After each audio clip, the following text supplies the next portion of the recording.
రైట్గా AP cabinet నిర్ణయాలపై మంత్రి పార్థసారథి వివరిస్తున్నారు. ఇప్పుడు లైవ్ చూద్దాం. ఏదైతే పొందుపరిచారో అవన్నీ కూడా బిఎన్ఎస్ లో పొందుపరచబడ్డాయి కాబట్టి కేంద్ర ప్రభుత్వం ఉపసంహరించుకోమని సూచన చేసింది.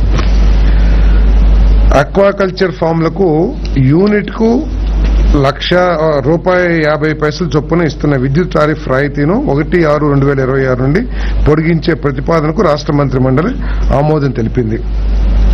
మన రాష్ట్రంలో దాదాపు 5.79 లక్షల ఎకరాల్లో 55 లక్షల టన్నుల ప్రొడక్షన్తో మరి ఆక్వా రంగం ఒక ప్రముఖ రంగంగా మన రాష్ట్రంలో ఉన్న విషయం అందరికీ తెలిసిందే.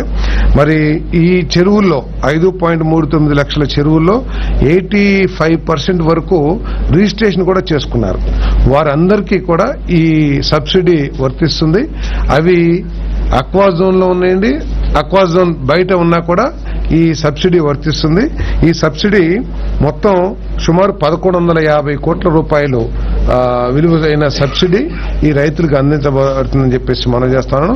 మరి గత ప్రభుత్వంలో ఇది కేవలం 2022-23లో 404.97 కోట్లు మాత్రమే గత ప్రభుత్వంలో ఈ అక్వా రైతులకి సబ్సిడీ కింద, విద్యుత్ సబ్సిడీ కింద ఇవ్వడం జరిగింది.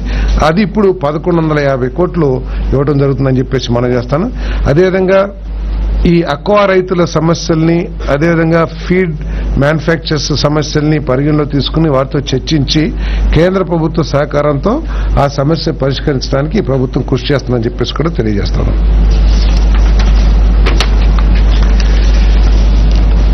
పారిశ్రామిక పార్కుల్లో విద్యుత్ మౌలిక సదుపాయ కల్పన కోసం ఏపీఐసి ఫెసిలిటేటర్ గా మూలధన వ్యయాన్ని భరిస్తున్న పనులన్నిటికీ ఏపీ ట్రాన్స్కో డిస్కామ్స్ విధించే పర్యవేక్షణ ఛార్జీలను 2.5% తగ్గించేందుకు మరియు అభివృద్ధి ఛార్జీలు మినహాయించేందుకు చేసిన ప్రతిపాదనకు రాష్ట్ర మంత్రి మండలి ఆమోదం తెలిపింది. అంటే ఎవరైనా సరే డెవలప్ ఇన్ఫ్రాస్ట్రక్చర్ క్రియేట్ చేసుకోవాలనుకుంటే లైన్స్ వేయటం కానివ్వండి, సబ్ స్టేషన్ ఏర్పాటు చేసుకోవాలంటే ఆ వెసులుబాటు ఉంటుంది. సపోజ్ ఎవరన్నా ఒక ప్రైవేట్ ఇండస్ట్రీ కట్టుకోవాలన్నా కానీ సూపర్విజన్ మాత్రం ట్రాన్స్కో డిస్కామ్ పరిధిలోనే సూపర్విజన్ లోనే ఆ నిర్మాణాలు చేయాలి. ఆ సూపర్విజన్ చేసినందుకు కొంత సూపర్విజన్ ఛార్జెస్ కలెక్ట్ చేయబడుతుంది. దాన్ని 2.5% తగ్గించమని ఏదైతే ఏపీఎస్సీ కోరిందో ఆ ప్రతిపాదనని మంత్రిమండలి ఆమోదించడం జరిగిందని చెప్పేసి తెలియజేస్తాను. కండలేరు రిజర్వాయర్ నుండి సీసీటీలోని పారిశ్రామిక క్లస్టర్ నీటి సరఫరా కోసం డిఐ నీటి పైప్ లైన్ నిర్మాణానికి తిరుపతి జిల్లా రిజర్వ్ ఫారెస్ట్ లో 1.76 హెక్టార్ల అటవీ భూమిని వినియోగించుకుంటూ జరిగింది. దాని బదులు ఎస్పీఎస్ఆర్ నెల్లూరు రాపూర్ మండలం పంగిలి గ్రామంలో 8.7 ఎకరాలని ఏపీఐసి ద్వారా మళ్ళీ దాన్ని ఏమంటారు కాంపన్సేటరీ ల్యాండ్ కింద ఇవ్వడం జరుగుతుంది.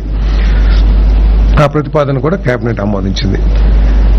PM Kusum feeder levels solarization పథకం కింద వైఎస్ఆర్ కడప జిల్లా పోరుమామిళ్ల అదేవిధంగా వేముల గ్రామాల్లో 49.67 ఎకరాలు, వేముల్లో 51.37 ఎకరాల భూమి లీజు ప్రాతిపదికన నెట్ క్యాప్ కి ఇచ్చే ప్రతిపాదనకు మంత్రిమండలి ఆమోదం తెలిపింది.